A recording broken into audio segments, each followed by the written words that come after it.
Before the next panel gets started, I wanted to give out two big thanks. One, Christophe and a few of the artists from Naughty Dog have been helping Gnomon for years. How many tutorials have you done for us at this point? More than I can remember, man. He's been helping us for quite some time. Naughty Dog has always been a great supporter of Gnomon. They're always bringing our students in and allowing our students to kind of see some of their process. And this is always something that's extra on the studio time. So I really want to reach out to Jack or the whole crew from Naughty Dog, Eric, the guys that have presented here tonight, and girls, and everybody that stands behind us. If we can give Naughty Dog a big round of applause for everything they do.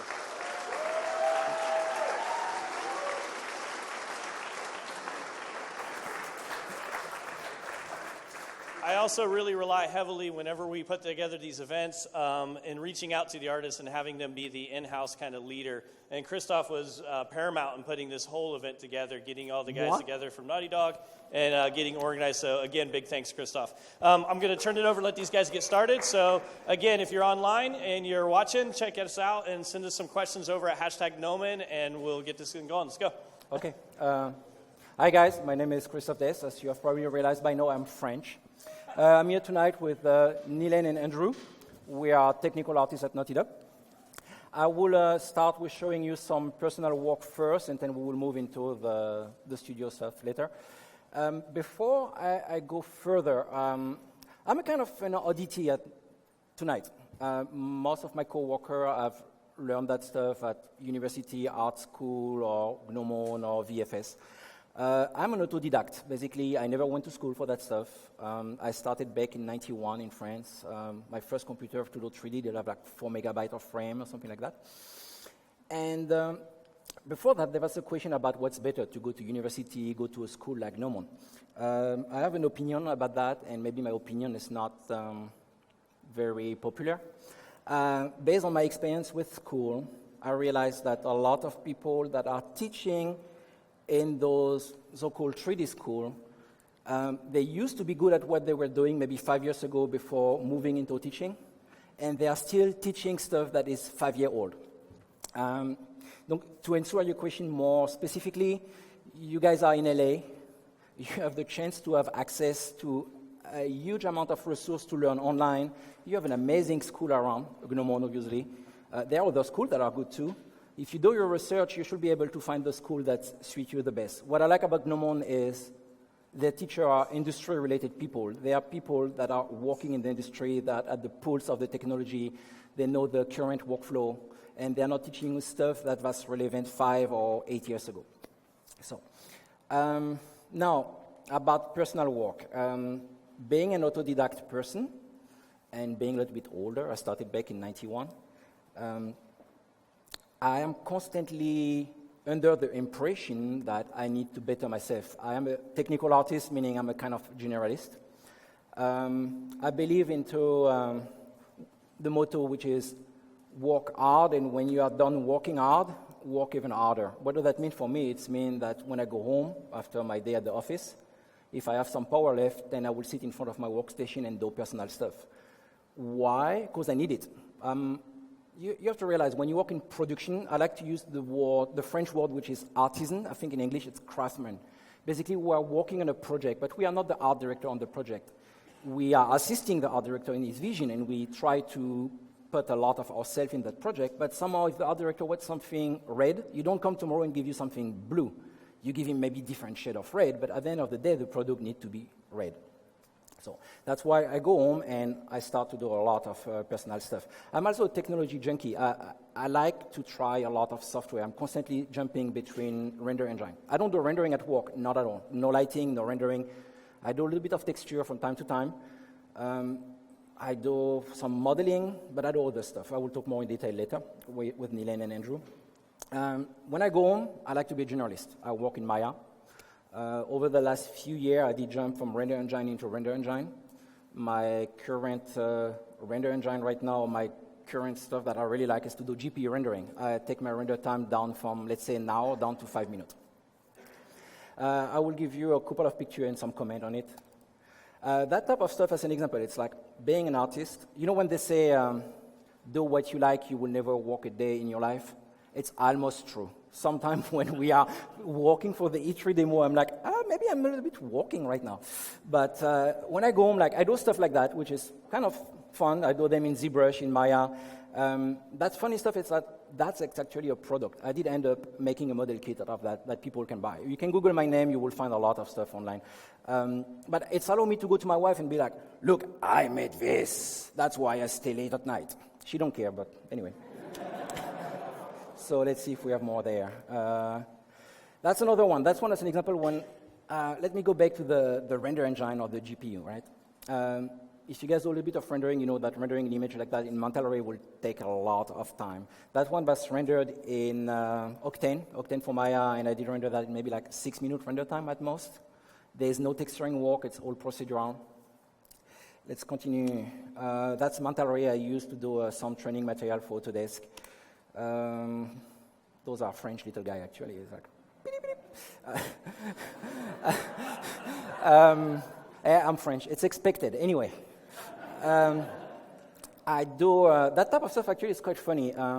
If you go online and you Google my name, you go to YouTube, I have a YouTube channel where I give a lot of free video away. Basically, there is a new tool that come out or emerged over the last few years, like Substance Designer and Substance Painter.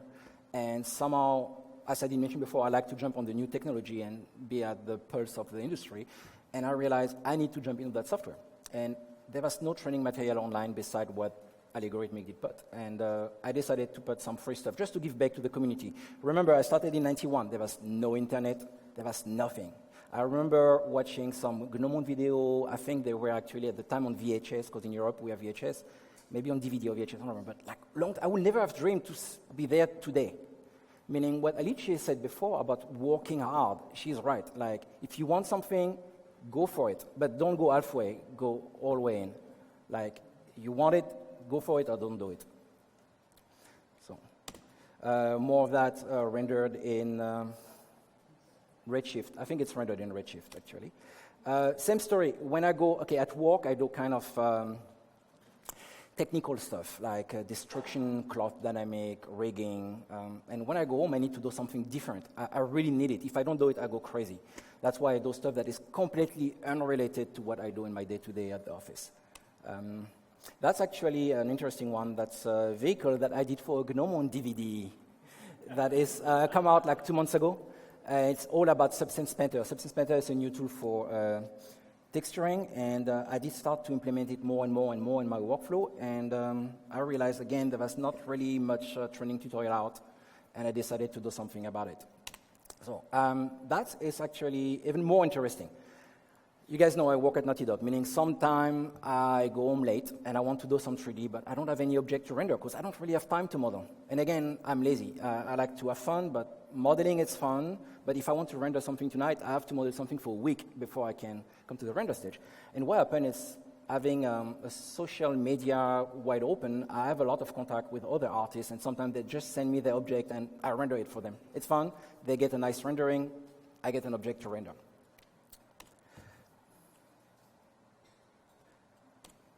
Oh, self-promotion. Let me pimp myself out.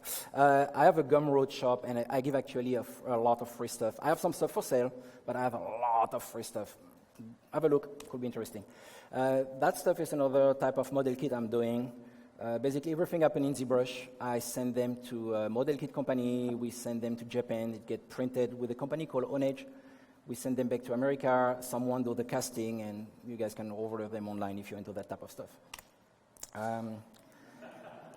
This model is not mine. This model was done by a good friend of mine, Olivier Couston. He's a French artist, obviously. And we work a lot together. He has a style that is very compatible with my style of rendering. And this one, actually, if you go on YouTube, I have a full tutorial about Substance Designer, about how to do it. Same story. Another model kit. My wife is German. That's why I have to do stuff like that. That's another series of model kit. Nothing very interesting. Ugly guy here at the bottom, scanned. That's actually a quite interesting one. The character is a concept done by a very good concept artist. His name is Heath Sodava.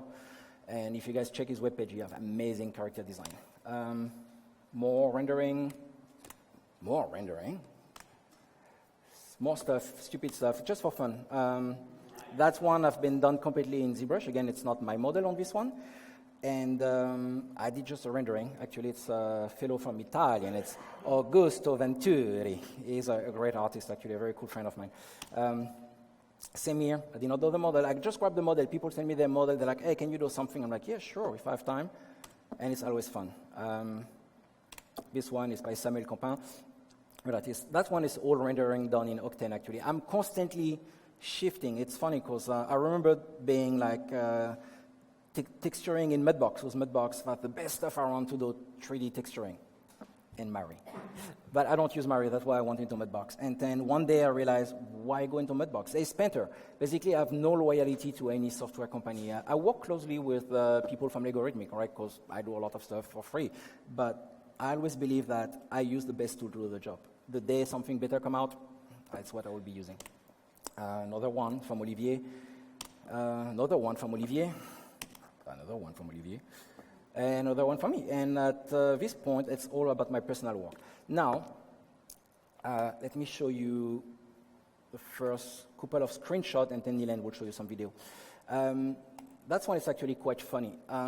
Naughty Dog. Okay, we have a reputation of being very detail-oriented in our game, if you look at our trailer. I can tell you a funny story about that AK.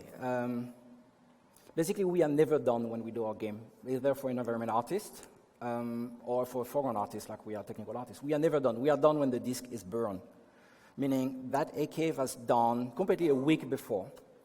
And the day before the deadline, the big deadline, designer come to us and was like, you guys feel like the wood of the AK is kind of blending too much with the holster from Drake, right? Because they did have the same type of reddish leather with reddish wood. And obviously we were in hard deadlock, meaning we cannot change anything. Now, the stuff that is cool at Naughty Dog is as an artist, you can take it up to yourself and be like, no, I want to change it. Now, obviously you don't change it and don't tell anyone. You go to the game director and you plead your case. And if you plead your case properly, then he will let you do that. But you better be ready to have some argumentation in your pocket. Another shot from the AK. Going back to being a technology junkie, like to give you an idea, to texture a gun like that in Mudbox, like I would have taken maybe a day. With the tool that we have at our disposition, no, a day. It's insane.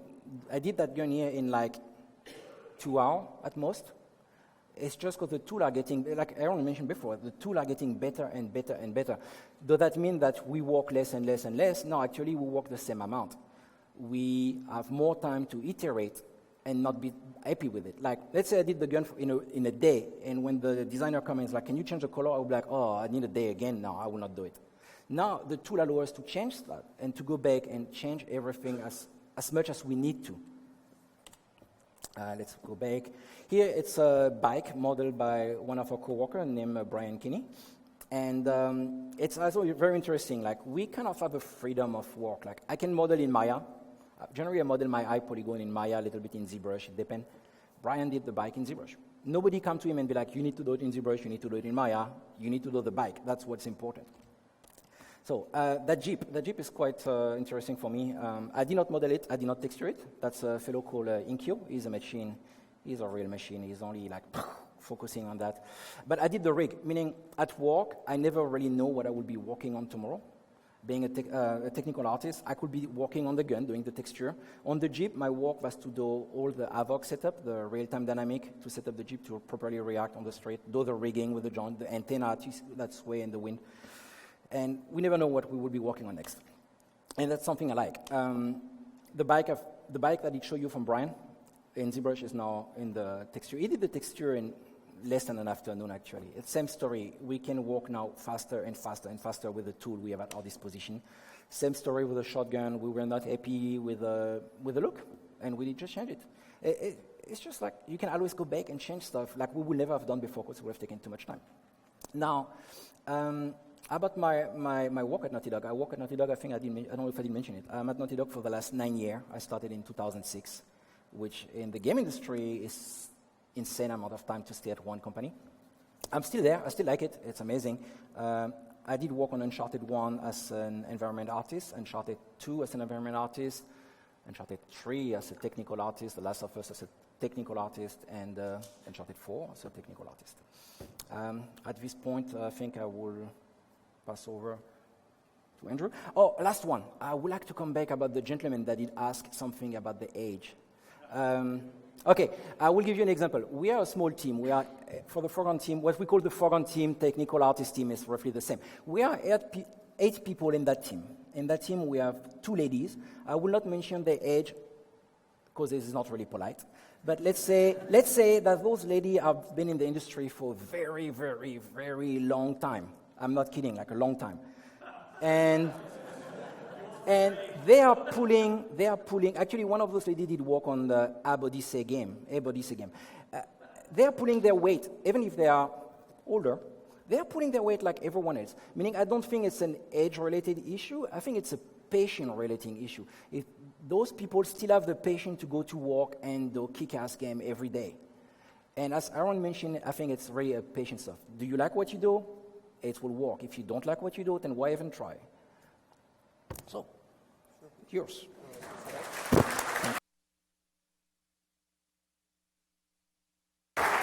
All right.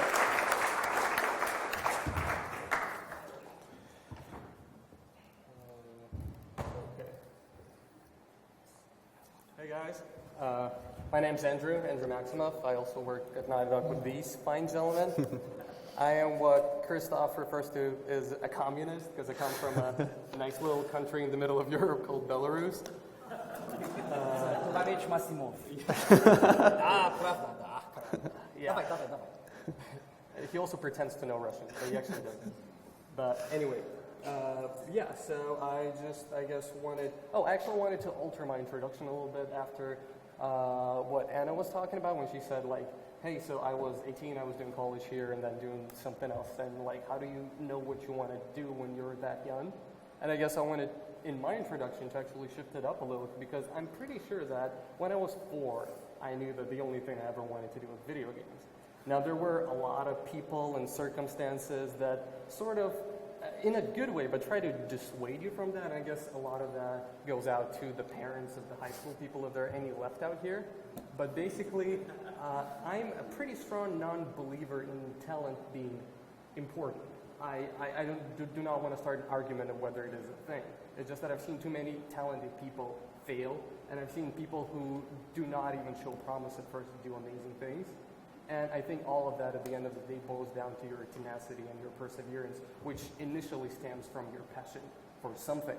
So you might not even know it yet, but that passion, if you have it for games, like that realization that that's the only thing you ever want to do, is the biggest asset you have right now. Because it's not a race, it's a marathon.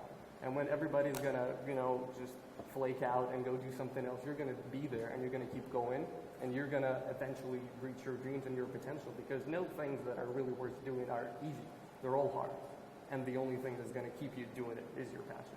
So once again, to the parents out there, if there is passion, just support it. Don't try to dissuade them. Don't just empower and allow them to do what they love, because that's at the end of the day what will push them through. So then,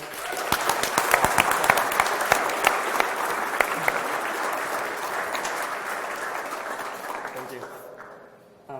So then moving on, I figured it would be quite nice because a lot of people were showing a lot of cool images, so I just dug out like a picture of the first asset that I ever made that actually made it into a game. And yeah, that was, I don't even remember, I think 2008. I was 18, I was working at Wargaming.net in Minsk, Belarus, in a game called Order of War that was published by Square Enix. And yeah, and honestly, when I was making that, I would have never known that I'd be showing it in front of you guys in Gnomon in Hollywood, because I would have obviously tried harder. But yeah, that's what you get. And I didn't even texture. Oh, actually, I think I did. That was like the first texture I made too. But yeah, that's just a little nice reminder that I like to go back to like the older stuff that I worked on, just to see that it's all a journey and that you have to suck in order to get better. So yeah, feel comfortable if you don't think your job is really up to the level, because it's not about where it is today, it's where it is tomorrow. Just keep working on it. So yeah, I work at Wargaming.net, the creators of World of Tanks. You might have heard about this little game. I think about 100 million people play it in the world right now. Ridiculous amount of people. But yeah, so some of the tanks I did there was a lot of art and learning involved. And one of, I think, the biggest takeaways that I got from actually being in the professional environment for the first time is the speed of work. Honestly, I don't think that this is something that is being paid enough attention to, especially during education, because obviously you're just trying to grasp the concepts of like, hey, how do I model this? Or, oh, hey, how does ZBrush work? But when you come to a professional environment, you realize that everything you've been doing, you'll probably have to do 4, 5, 6 times faster because you're ridiculously slow. And the problem I see with that is when you're studying, the way to optimize your motivation and your actual education process is to be a lot faster. Because what happens is you usually don't, usually a lot of students drop out of doing something like a project, never finish it, procrastinate, and it's not really about you becoming mature enough to have motivation that lasts for a long time. It's actually the opposite. You just learn to work a lot faster to fit within your motivation and constraints so you don't get bored of it. So that's kind of a very big advice that I would like to give. Go for the hotkeys, go for the scripts, just know your thing and kind of value your time because it's precious when you're studying. Make sure you're able to iterate a lot faster and to task a lot faster. Like pay attention to that, I guess. And then that was the first personal environment that I ever made. It was made for Unearthly Challenge held by Game Artisans all the way back in 2009. Obviously, didn't win a thing, but it was a huge educational experience because I remember looking at and then realizing, oh wait, I know nothing about lighting. Apparently, you have to light stuff. So that was interesting. Then I was very, very fond of GTA Vice City. And I really wanted to work there, so that was and it's funny because that was the first like portfolio piece that I ever sent to like an actual legit AAA company, and I was sure they were going to hire me. The guys were like, yeah, okay, done. Like, hey, look at this awesome environment. Obviously, I never heard back from them, and it's been years of work on top of that. And yeah, but just a fun little reminder once again. And then I went into freelancing for a bit, and I was doing characters like that, modeling, texturing, doing a lot of fun stuff. And I guess one of the things that I wanted to bring up right now is just not being afraid to try new things. Like being a game developer has a lot to do with having a broad skill set. I know that a lot of people say that it's all about being very narrow so you can do what you do very good. And I think that the saying goes right, don't be a jack of all trades, master of none. But I think, in my personal opinion, be a jack of all trades and also be a master of some, at least some, so you can actually do it professionally. And if you can do that and you can do all these other things, you're a lot more valuable than just the person who can do the one thing. So yeah, feel free to push yourself out of your comfort zone to do some once again, freelance work. This one's actually a fun one. I got a story to go along with this one because I was doing texture work for Natural Selection 2, which was like a multiplayer game about aliens. And I remember doing a lot of research for that because, as you can see, it looks quite disgusting in a way, and like, but just my entire days would be filled with just like pictures of guts and snails and all that other horrible things. And in order to get some source textures for that, I would actually go to the store, buy some different kinds of meat, ham, then I would bring it home, put it in my scanner, and use that as base textures, because I just, like, painting that from scratch was kind of, I want to say weird, but probably not as weird as scanning ham. But anyway, just, you know, if you can have some time, if you can be creative, go for it. I mean, it'll work. Yes. So yeah, just a bunch of personal environments that I was doing in Unreal in that time. Once again, that's also like, so I worked at Wargaming for about a year, and then I left because I felt like the constraint of the projects that we had there didn't really allow me to evolve as an artist as much as I wanted to. So I started taking up more kind of crazy projects that would definitely not be in a World of Tanks, basically. And these were all the portfolio works that I've been doing. That was for another polycount competition called Brawl, which I also didn't win anything for, but it was a great experience. If you're students, if there are competitions online, go and do it, because it builds camaraderie up a lot. You get to know a lot of people in the industry. You get to kind of share feedback, look at each other's work, and basically make good friends for a very, very long time, because these people are going to stay in the industry just like you. I think networking is the key. Yeah. I guess get to that at some point. That was a fun little project. This was actually an art test, but the whole idea was to make an environment that just had 3,500 triangles, which is probably less than a crate in our demo that Drake picks about. So this entire environment has as much. polys that. Oh, sorry.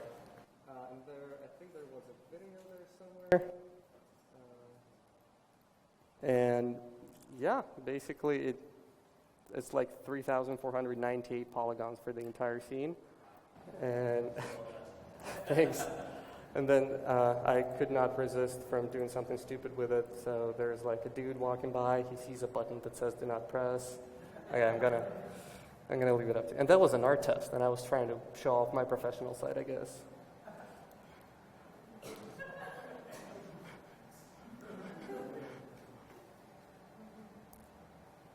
Oh, you can.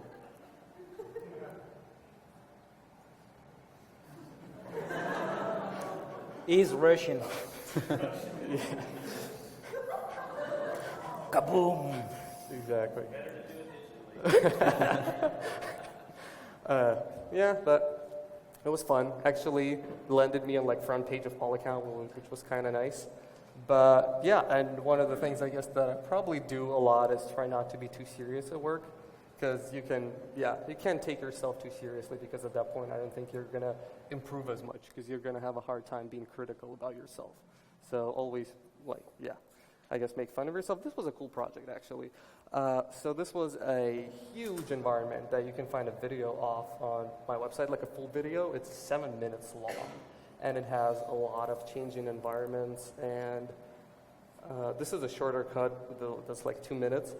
And basically, I did that after I already got a job in Canada, but I was waiting like on my visa paperwork, so it was all in Unreal. But the trick to that was that this project did not use any diffuse textures at all. Like, it was just a custom pipeline that I developed that would procedurally create shaders from just a height map and a normal map. So that was all. It was sort of a substance before substance existed, and it was all happening at runtime in Unreal. And yeah, it's just a lot of stuff. And what was really fun about that, once again, is because I got to sort of get some experience in a lot of different things, and not just like environment modeling that I was doing. I had to do all the previs, I painted the concepts, I did a color script, I did like an animatic, then I was actually blocking the entire thing out. I sort of developed that procedural texturing pipeline, I created all the materials, then I had to actually animate it, then I had to edit all of that, then I actually had to cut the music on top of it and do like some effects that weren't really in-game, but like more of an After Effects thing. And that was a lot of fun. Honestly, one of the most fun projects that I had to do like in my spare time. As you can see, like there are looks that change and blah, blah, blah, blah. And yeah, you see that this, you can probably guess that it's sort of inspired by Uncharted in some way. I don't think you can really hide that. But yeah, so that was a cool project. And I guess that it's probably, this project bleeds into the reason why I'm on like a tech art panel right now, because I honestly try to, it's been a struggle for my entire career, because the moment people realize you can do technical stuff in this industry, oh my God, you're going to have a hard time just getting out of it, because there's just not enough people who want to do good tech in games. And just, I guess, be aware of that. That was like a constant struggle for me to try to regain my identity as an artist and be able to do art and get sort of, considered as an artist in an art-related question and not just be purely technical. So because of that, I sort of try and see myself as a game developer that just does whatever it takes to get the job done. So it's not about a discipline, it's about the team and the project. Whatever I can do to help, I will. So yeah, another fun little project, a concept. Oh, sorry, not a concept. That was another contest. There you go, Polycount Escape. Me and my buddies formed a team that was very nicely called Donkey Bowls for whatever reason. But we ended up actually being one of the 3 winners in there, so that was really awkward, because then my visa attorney had to explain the Donkey Bowls thing to the visa person when she was proving my case. But yeah, that was actually a lot of fun. That was also Unreal 3, and it was basically me doing all of the environment work, and then 2 guys helping out with characters. They just provided me the characters, and then I kind of had to arrange them, animate once again, do the music and everything. And then I got some help with environments a bit later from another friend of mine. But it was crazy, because I had a full-time job doing that, and all of that was done in a month. Like to finish this, I had to pull like 2 all-nighters in a row. I had like a little yoga mat next to my desk at home where I would just take little naps in between like video renders or something. It was crazy. And yeah, I remember the next day at work, I would sit between two buddies of mine at lunch and I would just sleep and they would like hold me because I was completely spent. It was a lot of fun though, once again. We got to do some cool things, got to, kind of edit, tell a bit of a story. And once again, we had more story here, but then we had to cut all of that out, so it's all just bloodbath. That's sort of how it usually happens in games, I guess, unless it's Naughty Dog. I think J.J. Abrams won his lens flare back. The what? J.J. Abrams won his lens flare back. We had to. So yeah, and once again, that was a good exercise at doing a lot with very little, because like the entire thing is using like 2 or 3 textures. It was all like modular trims, no base color textures. It was all like procedurally colored in an engine, apart from characters of course, and then like modular kits for the environment. So it was all just like quickly bashed together, and then it's all about like composition and how you light it, how you do those, the smoke effects and all of that, just to be able to basically sell the same couple of assets differently every time, depending on the shot, depending on the mood, depending on what you're going for.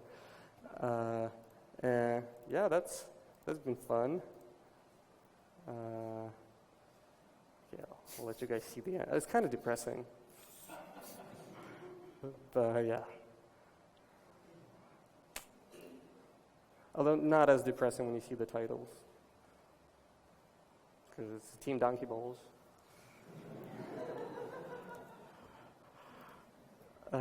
Okay, so that was that, and yeah, I guess I do a bunch of other things. Once again, just trying to maintain some variety, trying to keep your skills sharp, trying to like, hey, here's some high poly stuff. Like, here's some game assets that are like, that was like a PBR thing that I was giving away, because I do a lot of stuff, like on my YouTube channel. There's a whole bunch of free tutorials that you can check out, like PBR guides. So yeah, this was the asset that I was giving away for free, just so people could like test and reverse engineer next-gen textures and all of that. And then, yeah, this is another project I worked on before Naughty Dog. It was like an Unreal 4 game before Unreal 4 was public, really. Like, we were messing around with it, but it ended up never happening, which is a shame. We had like gigantic tanks just plowing through those buildings over the network, and everything was exploding. It was a lot of fun.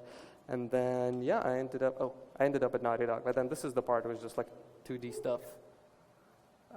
So I also try to paint just to maintain, some variety in there. And actually, one thing that I really like about painting, I couldn't recommend it more to everyone who's into environment work, who's into shaders or whatnot. At least what I found over the years, like there's a difference between execution and the actual artistic idea behind it, and the artistic kind of merit of your work.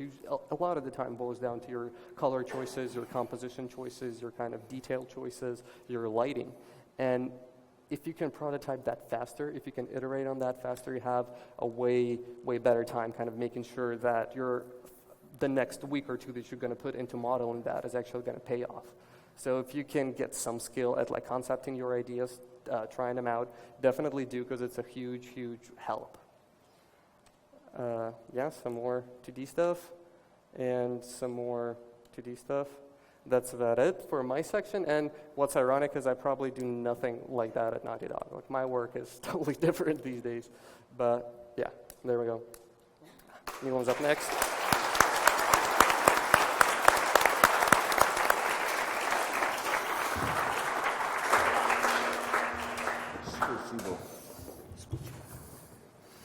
Hi guys, I'm Neilan Naicker.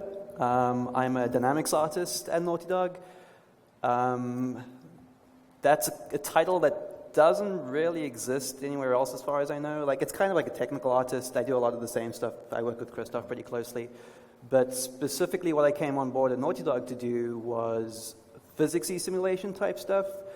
Because kind of contrary to almost everyone here, I sort of had a very different path into the industry. I wasn't ever like an artistic person growing up. I didn't do 3D in high school or university. And this sort of plays back a little bit to what to Anna was saying, like I didn't really know what I was going to be doing in high school. I went into university in, I'm from South Africa, I don't have to mention that. I went to university in Cape Town studying maths and physics. And I had no idea what I was going to do with that. I sort of had this vague notion I was going to be a scientist or something, I don't know. That didn't work out. So almost as an afterthought, I did computer science in university, and that ended up sort of defining my path. I mean, I dropped physics. It ended up being hugely useful, but it wasn't my major, and I sort of focused on maths and computer science. And I ended up doing programming. And again, I wasn't entirely sure what I was going to do with that, except I knew I liked it. It fitted my skill set. I was always very mathsy, very logical, so programming was where I knew I wanted to be. I knew I wanted to end up in the video games industry, but at the time in South Africa, there wasn't really much of an industry. There definitely wasn't a AAA industry. There still isn't really. It's one of those funny things that since I've moved out here, there's an amazing indie scene in South Africa. I don't know if you guys have heard of a game called Broforce. That's a South African outfit. There's a lot of good stuff going on there right now, but yeah, at the time I was in the country, there was not a lot going on. So I knew I sort of had to sort of get out of the country to do it. I just didn't know the best path to it. I also didn't realize there was a very solid VFX scene in South Africa at the time, and it was recommended to me by my university professor that I sort of apply at a studio at Cape Town, and that sort of was my first path into the industry out of university. So I did VFX there in like films and commercials for about 4 years. And then in 2009, I played this game called Uncharted 2. And that was hugely influential for me. I mean, it was incredible. It was the sort of first convergence of seeing the sort of stuff I loved about VFX, like sort of big, crazy destruction sequences, and the stuff I loved about games, sort of, cinematic storytelling, and seeing a studio sort of merging both of those was amazing for me. So I applied in 2010, and yeah, here I am. I've been here at Naughty Dog since the beginning of 2011. I came on in the middle of Uncharted 3. Again, focused mostly on sort of physical destruction sequences. Uncharted's big with those sort of crazy building collapses, that sort of thing. So that was my entry point into the industry. I don't have a lot of personal work to show from before that time because a lot of it is programming. I don't want to put code up on the screen. Just like masses of C++. So I'm going to jump straight into like the stuff I started working on at Naughty Dog. This is one of the. Why is it? That's why. Oh, nope, still not. Okay. Anyway, so this is one of the first things I worked on at Uncharted 3. It's this tower collapse. So that's sort of a lot of sort of doing the breakup sort of by hand, defining the sections we want to sort of collapse at the moments they're going to collapse. And what's kind of cool about the sequence is that it's tightly tied with game design, and that the pace at which you sort of progress through it determines how the tower collapses. So that was, like I said, that was sort of where I started off, and that was really largely my entire skill set, was to these big, crazy destruction scenes.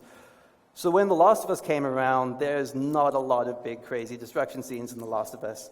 So I sort of had to sort of try diversify into doing other sorts of things.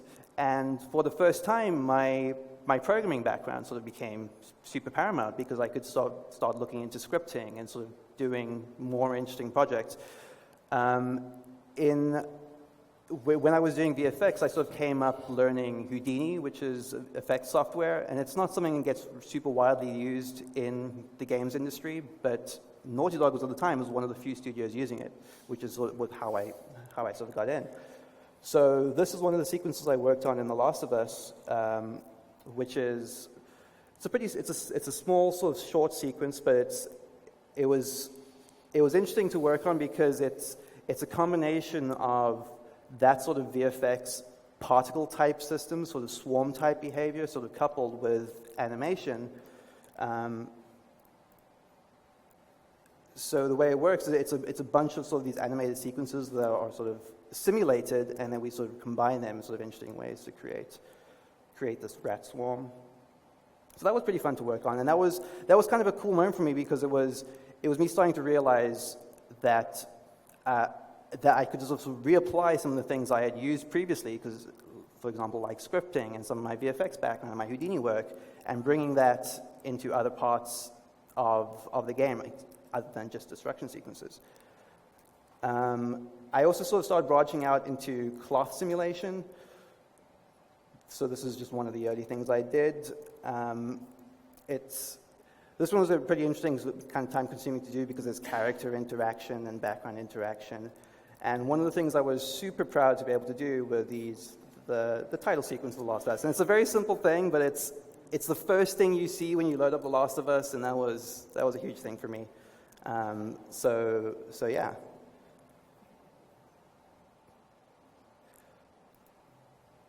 So moving on to more recent stuff, Uncharted 4, and I guess we're going to all sort of talk about this a bit together. It's where it starts to be very interesting because, as I mentioned before, the foreground department, we are 8 people. Each one of us, we are all generalists, but each one of us is specialized in one area, and then we have Andrew that is in the background, but is supposed to be a texture artist, but also a technical artist. And the big challenge for Uncharted 4 was to do plant, as you guys saw in the trailer. And somehow we did converge together, all our ideas and everything did converge. Example, as I mentioned before, I'm an autodidact, right? I'm a generalist. I'm not a brain. Neilan is a brain. Like, I have an idea about, it would be cool if we could do something like that, but I need a tool to do it. Then I go to Neilan. I could also go to Andrew. Like, Andrew would be cool if we could do something like that. And there's a constant back and forth of idea about stuff we want to do. And you want to play the video? Yeah. So we installed the plants? Yeah. Okay. So this is a little clip from our PlayStation Experience demo for Uncharted 4, and this is something we actually kind of cool. We all worked on together. This is one of the few things we sort of also touched at some point. I mean, and this is having sort of dynamic plants. The way we work in our department, generally, we grab something that the environment artists have built with the texture artists. We don't really texture that stuff. We don't build it. We grab it, and then we break it. We take it apart. We destroy it, and then we recombine it to make it happen. And with the plant, it's exactly the same way. We don't build a plant. We grab the plant, and then we rig it to be able to react to drag. Yeah, but rigs are generally quite expensive, so the initial impulse, I guess, that we had was to rig the entire game, but that was just ridiculous. No way we could do that.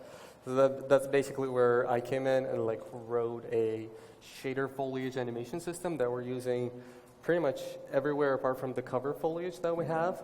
And actually, even the cover foliage is using your system. It's using some of your It's a combination of our department and your department. Yeah. Exactly. But I actually had a better video to illustrate some of that. There was a really cool video, but I don't have that with me. Maybe Eric will allow us to share it some other way later. But yeah, where was that? Just a little tech video that I did for the team to demonstrate some of the things that we had where hey, all of that has no joints, it's kind of animating on its own, Drake can interact with it, and even the trees, even a palm tree, something that would usually require deep hierarchy and a lot of joints, is all being done purely in shader, the background department owns it, nobody has to really worry about that too much. So this really allowed us to do a lot of cool things with it. Definitely way more affordable and really, really interactive. And this was sort of vital, especially coming into Uncharted 4, because if you guys have seen the videos, we sort of have such a crazy amount of foliage that for The Last of Us, we pretty much relied on doing everything using physics objects, and that just wasn't going to be super viable for a game of the scale. So yeah, the stuff you did was super vital. Oh, I hope. I think there's one more plant video. Sure. Let's see. Oops, no, not there. Been interesting. So this is to contrast with Andrew showing. These are sort of some of the physical interaction plants we have that are sort of actually driven by physics bodies. What's really cool is that on those physicalized plants, we also have particle emitters that actually measure the speed at which it's swaying. So if there's a gust of wind in the world, they will actually drop droplets of water. So at one point when we had a little bit of a mishap with the shaders and the animation of that, we had just the entire game was going crazy because the wind was so strong that the plants were just generating so much water it looked like rain. So yeah, but that's how granular we go. And I think the video really showed the synergy between the department, right? I mean, everything started with the concept art, then a modeler, if I'm right. Adam actually did that level. Adam did that level. Aaron did the concept, if I'm correct. Then we come in, we grab the different plants with Andrew, with Neilan, we make everything happen to have the plant react, and the lighter come over. Basically, the final product it's insane the amount of people that go over it. It's like there's a lot of stuff that happen before you see the final product. Yep.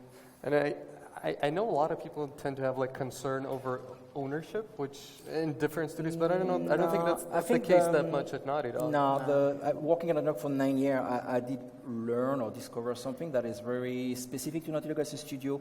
Is people are not afraid to share. Like you might be working in an environment where you know something, but your neighbor don't know it. You don't tell him because he might take it over from you, and you don't want that to happen. At Naughty Dog, I never really experienced it. Generally, people work together and are very happy to share their knowledge. Also, people that are not involved in the art pipeline might stop by, I don't know, like a scripter. He might stop by and be like, oh, I like that plant here. Maybe it would be cool if the plant was on the side. Now it's up to the artist to be like, oh, it's a good idea, why not? Let's see if we can make it happen. It's not everything little butterfly every day, right? I mean, it's still a work environment. We are still working with deadline and pressure. But as a general, I think we manage to work very well together as a team. And I think it's go back to what Aaron said before. It's like, as a studio, I think, yes, we tend to really pick and choose the people. It's very hard to come into Naughty Dog. But I think the people that are in the hiring process are making sure that they hire the right person to do the job and that the person will function in the team. And just another thing, I mean, if you think that it's like it feels good to just say, hey, I did that, it feels even better to high-five a buddy and say, hey, we did that. That's really cool. Cool. So we're going to look at something else from the PlayStation Experience demo, which is this is pretty indicative of a lot of the stuff that we're pushing for Uncharted 4 is sort of very destructible environments. I also kind of like that Andrew mentioned the ownership, because actually, again, Adam did create those stone, those rock, the tree stump, and as I mentioned before, my job is to go there and break it. I don't care if he's happy about it. It's mine now. I break it. And our job is to go in with our team and break it by hand, recombine it. We do a lot of technical stuff like havoc, rigging, to make it happen in game. And actually, the product turned out quite nice. Okay, is there anything we want to show before we go into the E3 demo? No. Okay, I had a fun little puddle thing, if you want to show it. What's that? Where's that? Fun little puddle thing. Go for it. Oh, no, it's fine. Yeah. I'll show it. This is rad. This is some of the tech that we do. It's just funny. I thought you guys might enjoy it.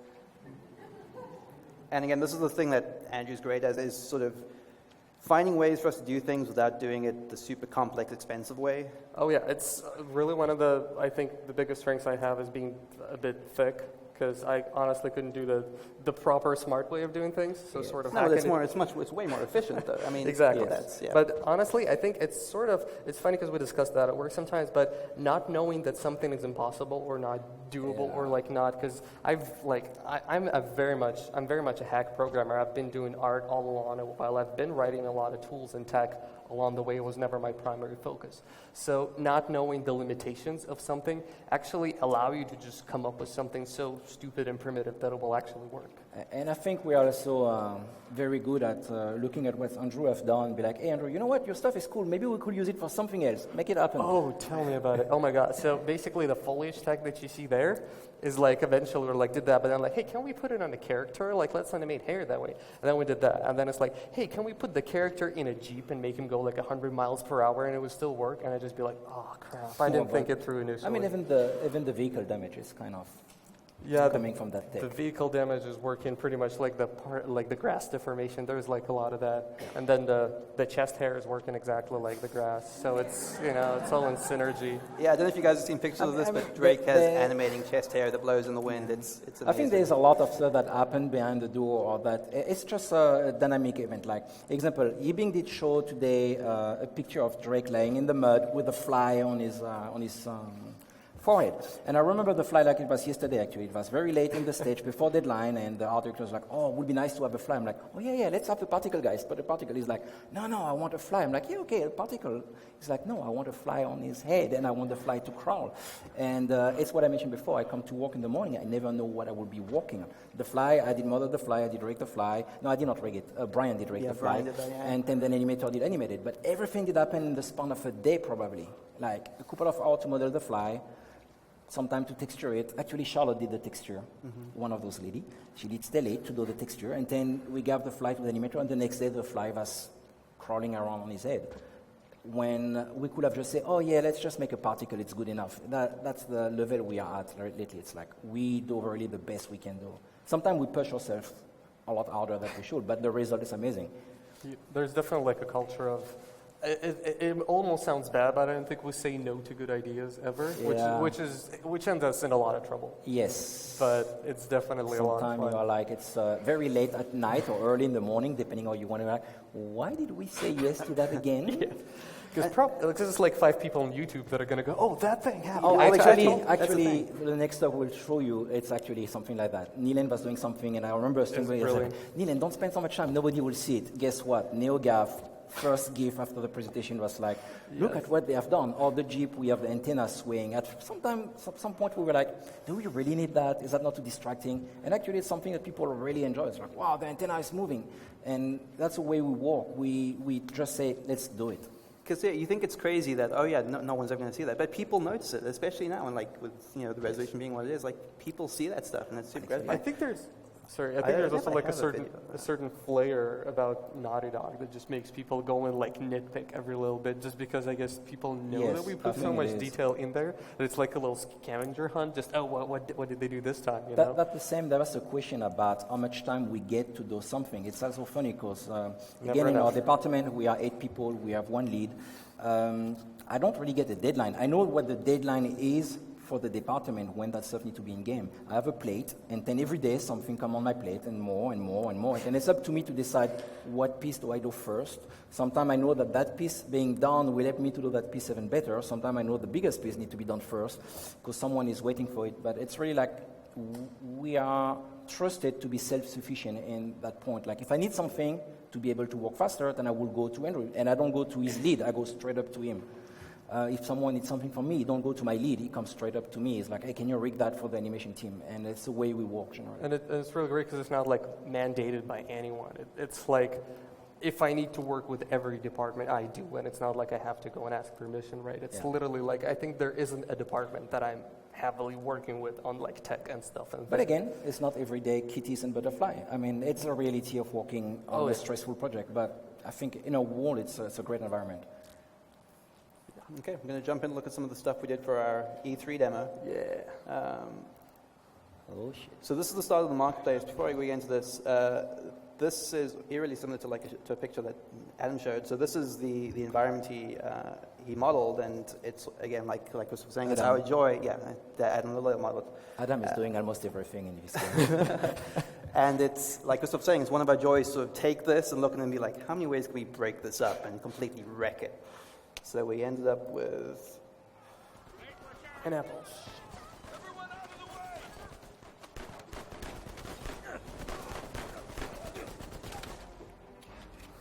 I think there were like a lot more lemons here at first. yeah.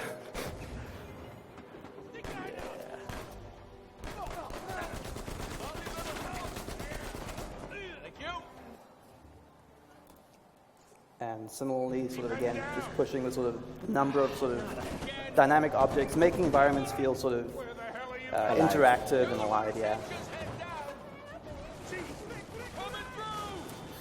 Oh, this is really a great idea, eh? Do you want to try? Oh, you're doing just fine. See? I got it. Crap. Keep heading down. And this is something that one of our Mike Sadlerni worked on. It's actually the part I mentioned, like, nobody will see it. But actually, people did mention it quite a lot. Again, sort of having every sort of surface you take cover on sort of gets destroyed in some way. And then one of the things that forget what this. Oh, this is just the whole of the sequence. We're going to come up to a bit that Lito showed earlier, which was the passport office, and again, which grain was. sacks. Talk about the Yeah, talk about the grains. I'll get to that. Oh, okay. I'll just go through after this really quick. Yeah.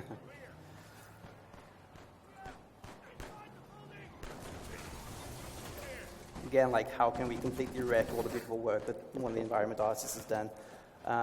So one of the things I was super happy to work on, and again, this is using art from Adam and Jeremy and Tate from the background guys, and some amazing sort of effects work by Mike Dudley. But the grain sacks are something that's sort of like a culmination of a bunch of different areas I work in, which they're sort of physics-based. They sort of react to bullet hits, and they also use simulation so that they sort of start to sort of deflate as they get shot. And they're two sort of almost animation layers that sort of parent and on top of each other, rather. And yeah, that came out. And I think it's also interesting to see, like, a lot of people don't realize it, but you have like 3 layers of stuff happening. Can you go back at the beginning? You have the grain sack, then you have the destructible table in the middle with the crate, and then you have the balcony behind that nobody noticed. And I spent so much time on it, and nobody talked about my balcony. But I mean, again, that stuff's all sort of integral to the scene, and it gets noticed. People pick up on that. Oh, yeah.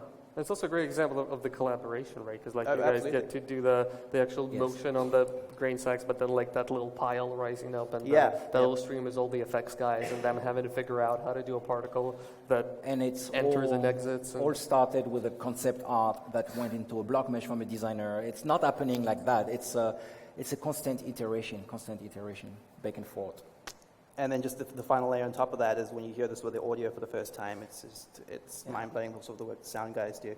It's awesome sort of just seeing all the disciplines across the studio sort of come together to create a sequence like this. And they usually don't until like the very last minute. Yeah, that's true. Which actually almost blows us away, like right at the last, because we're sort of seeing this without audio for the most part, and then we sort of come in on the last day. It's like, wow. I think also there is an interesting thing about that one.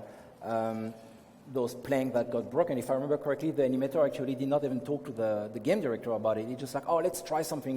Can you rig it? We could have said, oh no, the game director did not ask us to do it, but actually we just did it, and he saw it. He was like, okay, it's cool, leave it. It's quite interesting actually.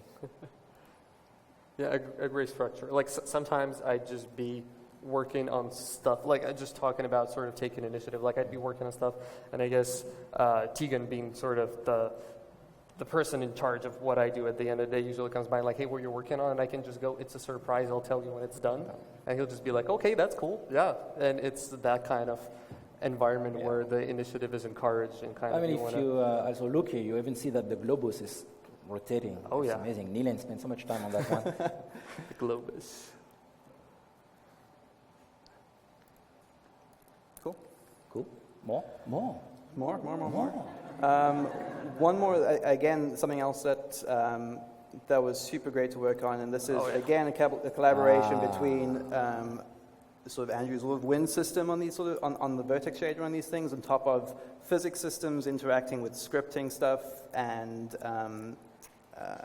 sort of dynamic sort of elements. And I think this one is actually quite interesting, because that's a very good example of what we mentioned before. I mean, we are telling you stuff. We could be lying, actually. I could be telling you, that's the way we work. It's not true. But it's a good example, because the cloth line, I was the first one that started on it. And I got an okay result. I was quite happy with the first phase, but the second phase, there was no way for me to do it.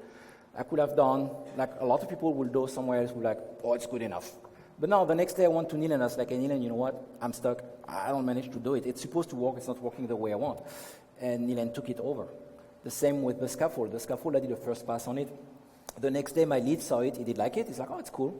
Then one day I come back to work. I'm like, why are you working on my scaffold? He's like, oh, I'm just like tweaking left and right.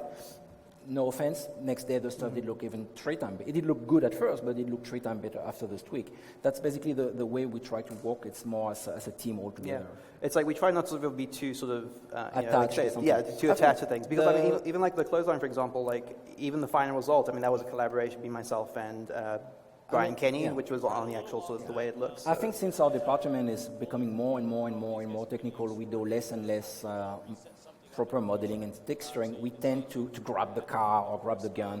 But the AK is a good example. Our lead did model the gun. He did not have time to do the texture. He's like, can you texture it? I'm like, yeah, sure. We tend to really like share among ourselves. I think what's also really cool about this section is the fact that we didn't really have to have a cloth line in there, but we decided to, and that I think that speaks a lot about sort of the spirit of Naughty Dog, where we look at things that no one's ever done before, and that's what we have to do. Yeah, Right. It normally starts with just someone saying, like, yeah, wouldn't it be amazing if Yes. this... And we're like, yeah, that would be amazing, but it can't actually be done. yeah, And then I it's remember being like, and then it's like, WTF, maybe we can... Yeah. fires a missile, WTF, what do you want to do that? No, and it's actually nobody said we want a cloth line.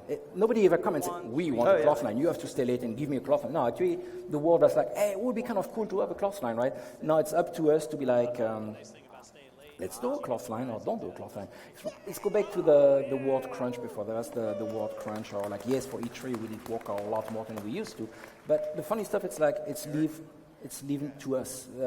Nobody tell me like, you have to go home at 12 tonight, or you have to go home at 6:30. And I want you to be tomorrow at 10:30 in the office. I mean, we have core, obviously.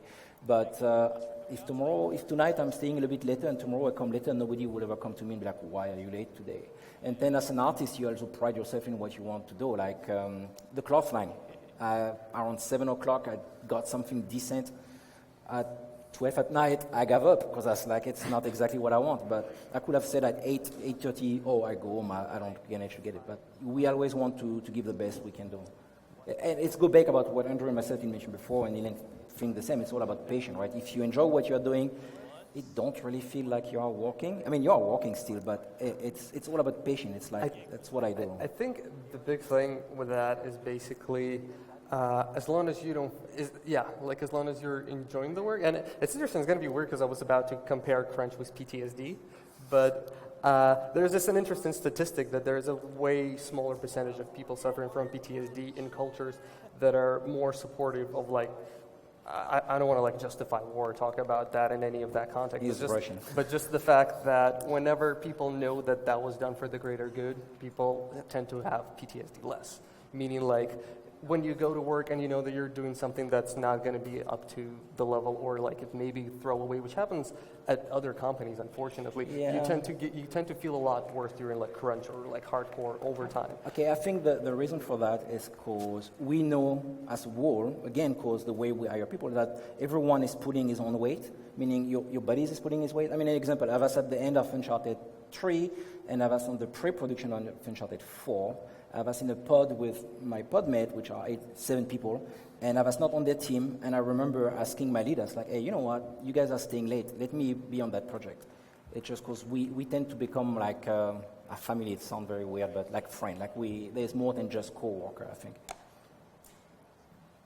Yeah, cool. Are we close? So, Yeah. anything else? No? I have a... that's pretty good.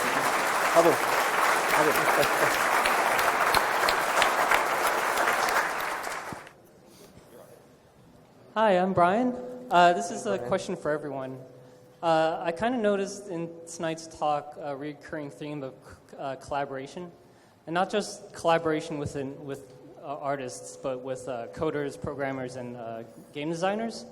For a studio like Naughty Dog, how do you guys maintain that open collaboration within your studio? Sure, go. We don't try to, it just happens.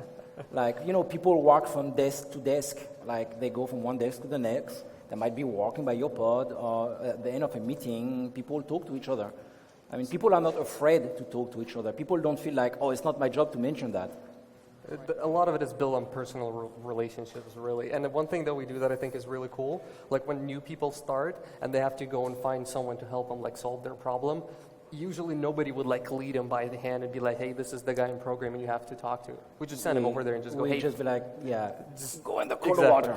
Just find that dude and like find whoever is going to help you. And I think that kind of, you know, but I think it's also depend from person to person. As Aaron mentioned, sometimes people are more reserved, then they don't do that. It's left to the individual. Yep.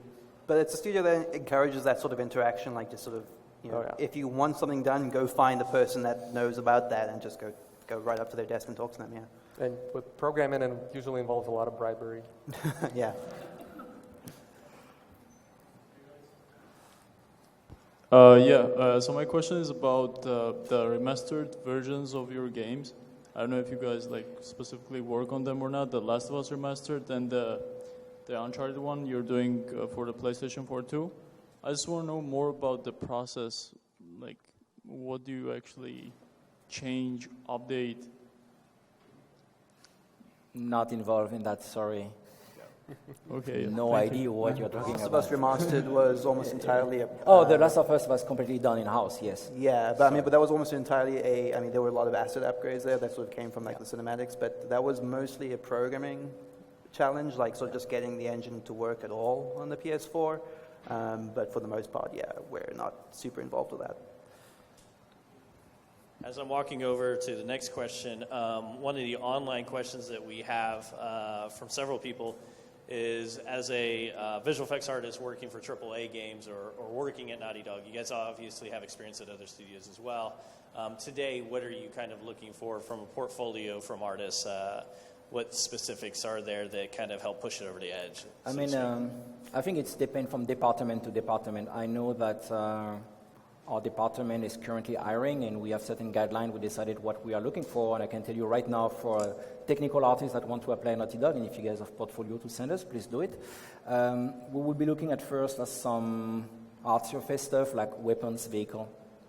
But it will not be part of the test. The people will have to do a test, which will be like a collapse event, like a vehicle going through a building. Basically, it's what we do most of the time, those type of events. But we still want someone that is a generalist, like Andrew said, someone that is a generalist but also specialist at one thing.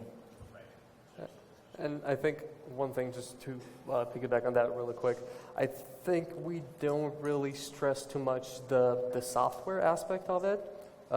It's basically, I think, what we want to see is like the skills that actually are relevant to the medium, not like, so you know what a good explosion looks like, right? Or like you understand how a simulation works, but like if you're doing it in a different package, or like, I don't know, if you're applying for an environment position and you show that you can do awesome environments, and maybe you even like pencil drawn them or whatever, but we're like tools we can teach. Yes. But like, You can always learn software. but teaching the art fundamentals is way harder. It takes way more time. So we tend to focus on candidates that have that. Speaking of software, with all the new consumer-friendly software that's coming out, like Poser, Game Dev, and then there's Vue and things like that, do you think that like now people are going to be able to do their own games in their homes, and it's going to... Yeah, 100%. I mean, it's change actually the never way been a better gaming? time for it. It was stuff like... I mean, it's never been a better time to try a game in home. Like Unreal 4 is free, I think, right? Yeah, Unreal, Unity, I mean, that you can grab both of those for free and play around. Steam or whatever. I mean, I would suggest to stay away from Vue. I mean, you have access nowadays to a lot of industry standard free software, or almost free, like Unreal 4 is free. There's Unity, it's relatively free. I don't know if it's free, but it's relatively free. Authoring software, you can get Maya student version, 3D Max student version. You can get, it's insane, like Substance Designer, it's like, I don't know much a month, but you can get it on subscription, super cheap. Substance Matter, same story. Mudbox, I think they throw it at you, like Mudbox Autodesk throw it at you. They want you to take it for free or $10 a month, something like that. It's insane. It's like... But yeah, if you're sort of looking at the sort of the technical side of things, I mean, the best advice I can give is just to grab one of those programs and make stuff. I mean, and for me as an artist, I would say, or as someone that is more versed in art from the side of technical, it's like nowadays, if I was like, okay, I only want to tell a student to concentrate on only two tools, I will be like, know at least a good generalist package, either Maya or 3D Max. No ZBrush. ZBrush is the industry standard for sculpting, and for it is taking so much stuff now. They can't even model in ZBrush. It's like. And I guess generally, as a person who plays games, that makes me really excited, because the more democratized the tool set becomes, the more we can see individual experiences that big companies kind of can afford to bet money on.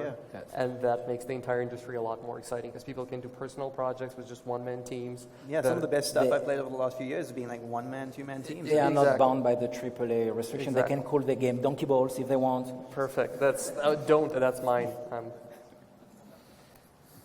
My name is Robert Berry. I'm a student here at Gnomon. As someone who actually wants to eventually work at Naughty Dog, it's been mentioned throughout the evening, this test, that it's a process through the hiring process. Do you mind just elaborating just a little bit about that? And does it differ based on what kind of position you'd go into? And I mean, it's definitively, I think our test is relatively public. For the environment team, for the modeler, you have to model a piece of environment. You get a concept art, and you get the amount of time. but it's never, I don't say what it is, but it's a piece of environment art. For the texture artists, I think you get a piece of geometry and you have to texture it, correct? For the character guys, I think they ask you to reinvent one of our character, correct? The new guy? Okay. Basically, they ask you to model a character. It depends on the department, right? The animator will ask you to animate something. Some tests might take a lot of time. Like the environment test is it's a big test. And I think what's also kind of crucial is I think with the test, we not only test your skills, but your ability to take feedback, because that is also a part of it a lot of the time. I guess it's what happened with Alicia. Yeah, like like it's very rarely that you just do the test, submit it, and it's done.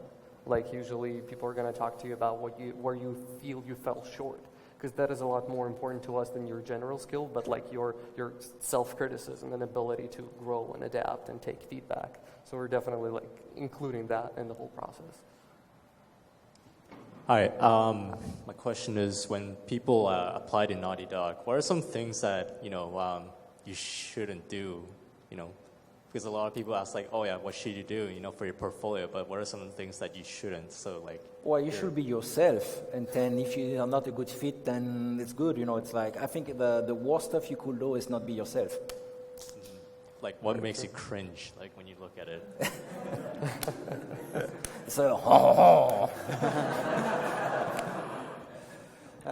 I would say, like, very importantly, like, back to what the other guys were saying earlier about sort of quality over quantity. Like, make sure you're showing only your best stuff. I mean, it happens so often that we see stuff and you see a portfolio or a demo reel and it's mostly good, and there's one really terrible thing, and that's all that sticks in your mind.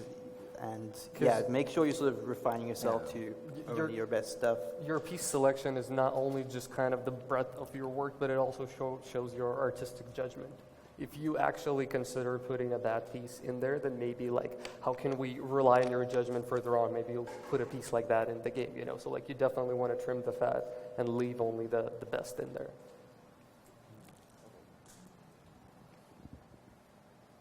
We got time for one more question. Anyone? Right over here. We talk a lot about more graphics, more realism. When do you think you can stop chasing like the uncanny valley and try to embrace more like different kind of gameplay? Try to push on another direction with more strength. Honestly, I think that actually, and I guess might not be for me to say, but I think Naughty Dog has been doing a pretty great job of that in a way, because I don't think we're ever overly focused on realism. Yeah. There's the biggest push we have in the studio is always for aesthetic and beauty. I also think that Aaron did put it properly before, being a concept artist, obviously, is that we are not doing realistic, we are doing stylized reality. Absolutely. Like the lighting is kind of more exaggerated, the texture, the material. I mean, I'm not the art director, but I think we are not pursuing. Well, I think like one of the facts that like just makes it very visual is the fact that I don't think we have any just photo textures in our game. That almost doesn't happen. It's all being created from scratch by these beautiful people, and I mean, you can't really make, it's like, it's not, the idea is not to just make something real, because otherwise we would have just taken a real source material and just adapted that for a game. We were always kind of pushing the artistry of that. And then as far as gameplay, I also think that there are definitely, like, we're making a lot of cool strides in varying up the Uncharted formula. So while you guys are figuring this out, I actually had a question for the crowd, if that's okay. I was just wondering, because we were sort of talking about tech art, right? And I'm just interested with like a show of hands, how many people are actually considering that? Like, if you want to be in the industry, right, have you actually thought about like, hey, I want to write shaders, I want to write tools, I want to rig things? Like, what's the percentage of people that are actually excited? And that's really great. That's to tell shit. I rather say it this way. I rather say I'm like really thankful for seeing you guys here tonight. Like by the way you guys are talking to each other, I see like how you conversate about like the just like about the game itself, I see like a lot of passion, and that makes me happy of being here tonight and just like seeing artists like you guys. So like, Thank you. Thank you. Thank you. Admire. That's great. That's basically it, man. Honestly, one of the things that we talked about when we got here, and especially like me and Neilan, not being from states, like being from pretty remote places, we just got in here and we were like, wow. Can you imagine like so many people who care about games actually showed up to hear about art, and like it's just mind blowing. So great. thank you guys for coming out. Yeah. Thank you.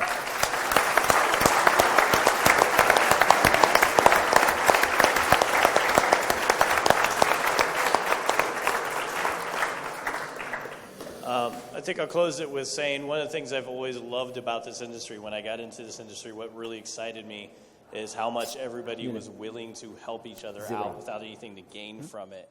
I think that that's really cool. I really like the question about age. We get that here at the school a lot. At Gnomon, we have students literally here at 16, 17 doing a high school program and jumping into some of the classes, all the way up to students that are in their 50s. And when I have a student in their late 40s or 50s, that is a question that comes up, am I too old to do this? Another question we get a lot is the degree versus the diploma. I think if you can get a degree, that's amazing. Everybody should try to get a degree. However, I think one of my good friends, who's an art director, wrapped it up best. He says, you know, when it comes to age and when it comes to diplomas, Jim Cameron never asked me if I had a diploma. He asked me if I could draw cool fucking monsters. So I really love that these guys are here tonight, passionate, sharing their passion. For the high school students, I think it's awesome that you were able to catch this and be here during the time to be able to meet a lot of the artists from Naughty Dog. All those of you guys here from other studios supporting us and students that are here tonight, thanks so much. Naughty Dog crew, thank you so much. And everybody that's helped out with this and checked out online and put hashtags out there. We do these events to send out worldwide, so we hope you enjoy it. And thank you so much, guys. Let's give them a nice round of applause. Thank